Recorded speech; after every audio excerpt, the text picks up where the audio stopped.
قطعت الجثة جزيئات صغيرة ودوبتها في صودا كاوية في حلة ضخمة. تخيل إن بنت قتلت أمها وبقت أشهر بلوجر في أمريكا وعندها 10 مليون متابع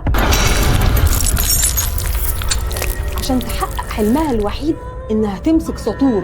تخيلوا إن دي أحلام طفلة عندها 15 سنة. الدكاترة حذروها، قالوا لها لو قمتي من السرير هتموتي. اتعرضت لأبشع أنواع الاعتداء، اتصل بالنجدة وصوته كان بيترعش وبيعيط. طب تخيلوا بقى إن القبر ده كان جوه بيتها، دفنته في صبة خرسانية.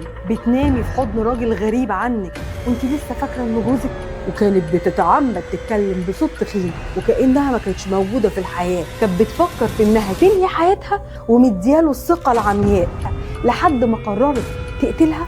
وكانت أول ضحية ليها لما تعرف إن اللي في الحلة دي هو أغلى حد في حياتها. أنا جاية أقول لكم على اللي حصل.